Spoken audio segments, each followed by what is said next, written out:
Qu'est-ce que vous avez pensé de la plateforme du Parti conservateur du Québec, Alain?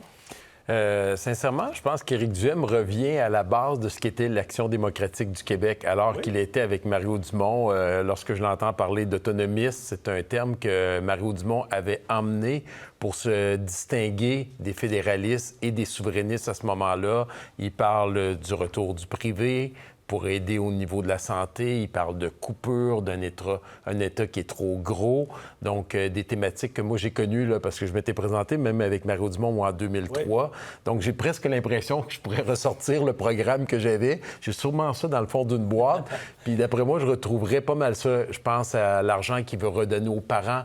Oui. Donc, il veut maintenir le système de garderie. Il ne veut pas s'attaquer à ça. C'est très populaire. Mais en même temps, les 30 000 personnes, les 30 000 enfants qui n'ont pas de place dans une garderie, est-ce qu'ils ne devraient pas avoir l'argent, eux, pour aider à payer au privé? Donc, l'histoire des bons d'éducation, des bons d'argent pour chaque enfant, on sent qu'il veut revenir à ce format-là. Une bonne plateforme, si je vous écoute. Bien, en tout cas, je pense que ça parle à beaucoup de monde. Je dirais pas que c'est une bonne plateforme, puis j'ai hâte de lire tous les détails, mais je pense vraiment qu'il parle à une majorité de citoyens qui pensent comme lui au Québec et qui vont se retrouver dans son propos. Qu'en pensez-vous, Renaud? Bien, peut-être ça peut faire penser à la plateforme de l'ADQ de l'époque, mais je pense que les temps ont changé un peu depuis l'ADQ et je trouve que M. Duhem, avec sa plateforme aujourd'hui, c'est peut-être un peu éparpillé en termes de message. C'est-à-dire que je pense que si M. Duhem veut marquer des points durant cette campagne-ci, sa mission, c'est de miser sur le fait que l'État, les gens sont relativement insatisfaits des services qu'ils reçoivent.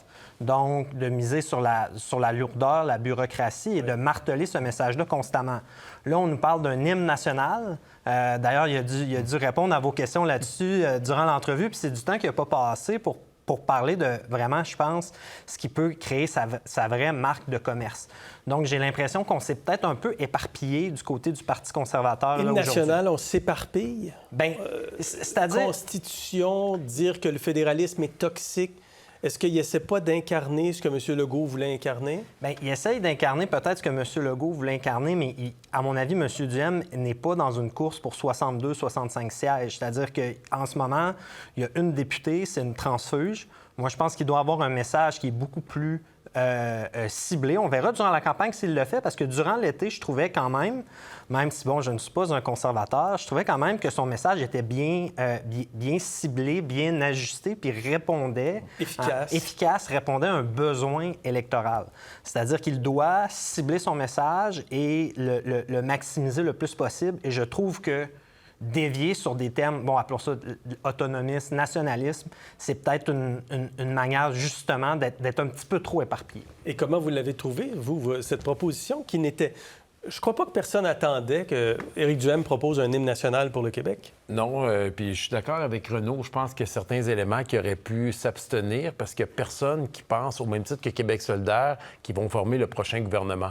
Donc, l'objectif d'Éric Duhem, c'est de rentrer officiellement à l'Assemblée nationale, de faire des gains. Il y a un terreau fertile dans la grande région de Québec, sur la rive sud, en Beauce. J'irais même jusqu'au centre du Québec. Là, on l'a vu dans l'élection partielle à Arthabasca, qu'on a couvert longuement là, lorsqu'il s'est présenté.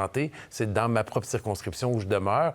Il a fait des gains majeurs. Là. Il a montré qu'il était capable de marquer des points avec une bonne partie de la population. Puis je continue à croire que s'il martèle l'objectif de baisser les impôts, baisser les taxes, diminuer la bureaucratie, il va parler à un grand nombre de Québécois et Québécoises qui sont insatisfaits, d'où sa promesse de couper dans Santé Québec. Là. Est-ce qu'on a les moyens de baisser les impôts?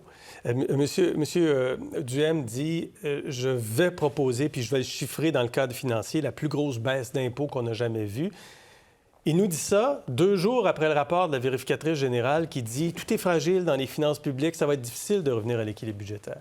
Ça va être difficile, ça va être compliqué, puis on verra aussi à quel moment M. Duhem va déposer son cadre financier durant la campagne. Ça, c'est souvent un bon indicateur de jusqu'à quel point on est confiant des chiffres qu'on présente. Donc, ça va être un défi pour M. Duhem de montrer où est-ce qu'on va couper, puis comment on va baisser les impôts, parce que c'est couper dans le gras, c'est facile de le dire, mais après ça, le faire, je pense que c'est une tâche qui est relativement complexe. Puis la démonstration, ça va être à M. Duhem de la faire durant la campagne. Oui, exactement.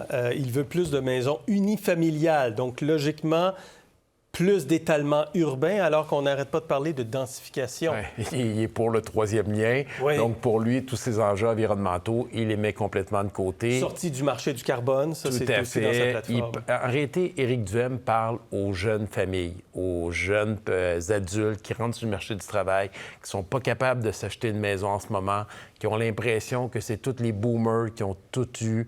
Ils n'ont pas accès au régime de retraite, pas accès aux avantages sociaux. C'est des gens qui restent en région, qui ne restent pas dans les grands centres autour de Montréal, donc qui cherchent à avoir un terrain là, pour élever leur famille. Puis on le voit par les propositions qu'il met de l'avant. Oui, exactement. Le Québec est l'une des juridictions les plus imposées d'Amérique du Nord. Le Parti conservateur dit que son objectif, c'est de faire que le Québec se classe parmi les 8 à 12 juridictions les plus compétitives et attractives d'Amérique du Nord. Ça veut dire quoi dans votre esprit, ça? Bien, dans mon esprit, ça veut dire aussi que les services vont diminuer. C'est-à-dire qu'on a quand même, prenons la ville de Montréal, les travailleurs et les travailleuses, il faut quand même qu'ils se rendent travailler quelque part, qu'il y ait des services. Ça permet de rendre la ville de Montréal attractive. Et si on est en train de couper, par exemple, ça fait en sorte que ça devient beaucoup plus... C'est une manière d'être moins attractif, d'avoir moins de services. Donc, j'ai hâte de voir la démonstration qu'ils vont en faire parce qu'encore là, on a des principes devant nous. Mais après ça, concrètement, qu'est-ce que ça veut dire? C'est là que je pense que M. Duhem va devoir faire une démonstration. Puis ça va être, je pense, important pour un parti comme Québec solidaire de forcer M. Duhem à faire cette démonstration. Juste conclure notre discussion. Est-ce que vous comprenez la stratégie de lancer la plateforme électorale maintenant de la part du Parti conservateur? Ça, c'est très intéressant parce qu'on sent que tous les partis veulent de plus en plus déposer leur plateforme rapidement pour pouvoir, après ça, passer le reste de la campagne pour l'expliquer. Et là, on a tous l'impression que la campagne va être déclenchée la semaine prochaine. Moi, je suis d'accord avec Renaud. Ce qui va être intéressant, c'est de voir les cadres financiers, parce qu'au fédéral, on les a eus à la dernière minute, dans certains cas, après même les débats. Donc ça va démontrer de la rigueur des différents partis si on a les cadres financiers à l'avance. Renaud, en terminant. Moi, je comprends pas pourquoi on fait cet exercice-là. C'est-à-dire, surtout, là, on a vu Québec solidaire hier, les 100 premiers jours. Aujourd'hui, M. Duhem, je comprends pas pourquoi on dépose l'entièreté de la campagne, de la plateforme électorale maintenant, outre pour peut-être dire, on l'a fait, c'est fait, on passe à autre chose. Mais pour moi, c'est peut-être 2 journées manquées pour ces partis politiques-là pour venir parler de leurs priorités. On est en train de parler d'un document plutôt que de parler de leurs priorités, leurs questions de l'urne. Pour Québec solidaire, c'est le logement. Pour M. Duhem, c'est la bureaucratie. Excellent. Merci beaucoup. Merci Renaud, merci Alain. On est parti pour la saison et puis on vous retrouve la semaine prochaine. Merci. Merci à vous deux.